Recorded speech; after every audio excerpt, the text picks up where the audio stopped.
Salam sejahtera teman-teman, selamat datang ke saluran saya Wako. Kali ini mari kita tengok peluang menang untuk pilihan raya di negeri Sabah adalah 50-50, lebih kurang sama. Jadi siapakah yang akan jadi Kingmaker? Jom kita tengok. Ya, landscape politik Malaysia selepas pilihan raya umum ke-14 PRU 14 pada 2018 lalu memperlihatkan ia berubah 100% selepas berakhirnya dominasi Barisan Nasional BN yang memerintah negara selama lebih 60 tahun lamanya. Tanpa pemerintahan negara bertukar tangan kepada Pakatan Rakyat PH yang dianggotai oleh Parti Pribumi Bersatu Malaysia Bersatu, Parti Keadilan Rakyat PKR, Parti Amanah Negara Amanah, DAP dan rakan sekutu Parti Warisan Sabah Warisan. Tiada angin, tiada ribut. Selepas 22 bulan PH memerintah, parti yang dikepalai oleh Tun Dr. Mahathir Mohamad selaku Perdana Menteri gugur selepas partinya sendiri bersatu mengisytiharkan keluar PH sekaligus menyaksikan Tan Sri Muhyiddin Yassin selaku Presiden Bersatu diangkat sebagai Perdana Menteri ke-8 bagi Kerajaan Perikatan Nasional PN. Jadi Parti Bersatu yang sebelum itu merupakan parti kecil berbanding parti komponen lain dalam PH telah menjadi kingmaker runtuhnya kerajaan dan kingmaker bagi pembentukan kerajaan persekutuan baru bersama Barisan Nasional dan PAS. Di Sabah, pilihan raya negeri PRN kali ke-16 pada 26 September ini memperlihatkan banyak parti lokal yang bertanding bagi mewarnai pentas politik negeri antaranya termasuklah Parti Cinta Sabah PCS, Parti Pertumbuhan Kebangsaan Sabah Bersatu USNO, Parti Liberal Demokratik LDP, Parti Gagasan Rakyat Sabah Gagasan, Parti Perpaduan Rakyat Sabah PPRS, Parti Harapan Rakyat Sabah Harapan Rakyat, Parti Kerjasama Anak Negeri, Parti Kebangsaan Sabah PKS dan Pertubuhan Perpaduan Rakyat Kebangsaan Sabah Pertubuhan PCS.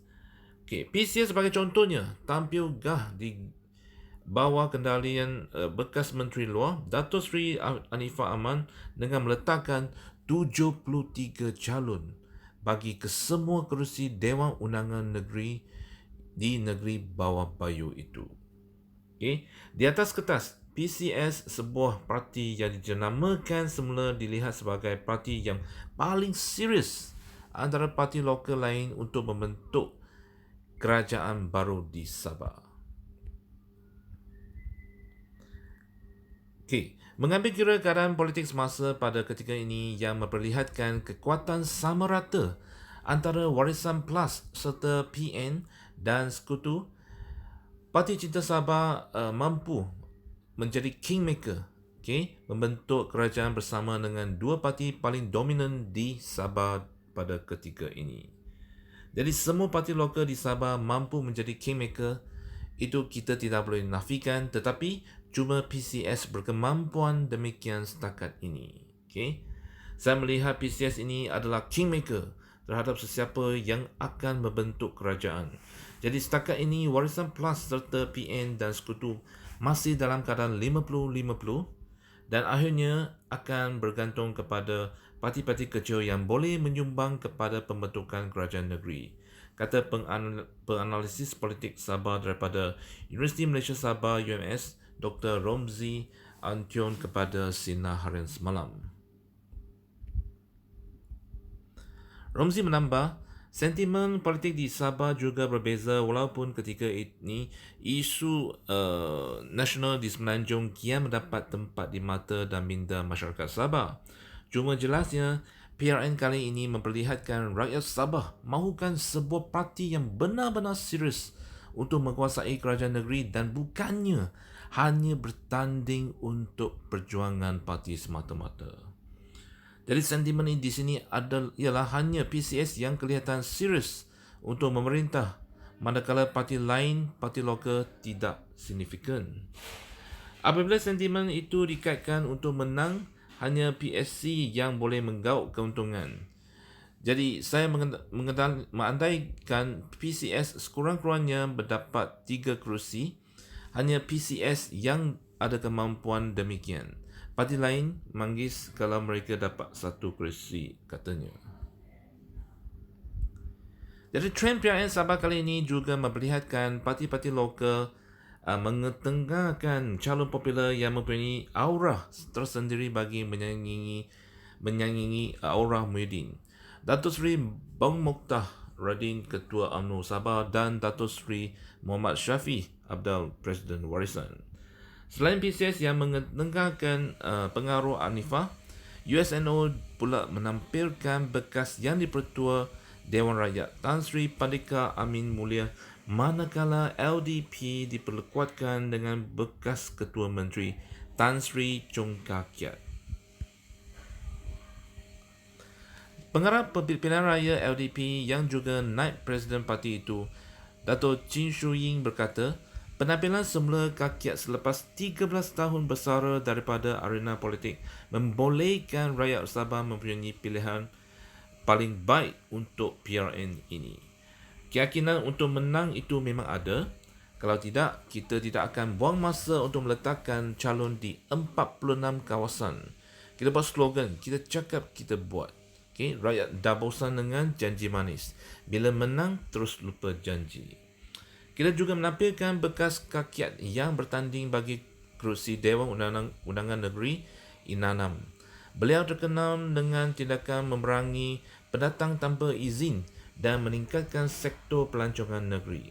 Beliau juga seorang pemimpin yang bersih, cekap dan dapat melaksanakan tugasnya dengan baik, katanya. Namun, bagi Dr. Arnold Puyok yang merupakan penanalisis politik Malaysia Timur daripada Universiti Malaysia Sarawak, UNIMAS, beliau tidak melihat calon yang berpengalaman luas dalam arena politik negara menjadi senjata utama untuk parti-parti bukan dominan itu mencuri kemenangan daripada parti yang lebih besar. PSC sebagai contohnya, katanya mungkin hanya menang di kawasan-kawasan tertentu, terutamanya di kawasan Kadazan Dusun Murut. Yang nampak semakin popular ialah Anifah. Pandika dan Kah Kiat pula kurang popular tetapi mempunyai penyokong tegar masing-masing. Apa yang menarik untuk dilihat ialah PCS. Bagi USNO 47 kerusi dan LDP, dua parti ini hanya mampu pecah undi tetapi tidak akan menang kerusi dengan jumlah yang signifikan. Katanya, menyedari meletakkan calon popular mendatangkan pengaruh baik atau buruk, PPRS mengambil pendekatan tidak mahu mengambil sebarang risiko memperjudikan nasib 24 calon mereka. Dari pengarah pilihan raya dan strategi PPRS, Amran Rafiq Maharan menegaskan, calon yang diketengahkan adalah calon yang diinginkan sendiri oleh penduduk setempat, yang dilihat mampu menjadi suara dan wakil mereka di dalam Dewan Undangan Negeri.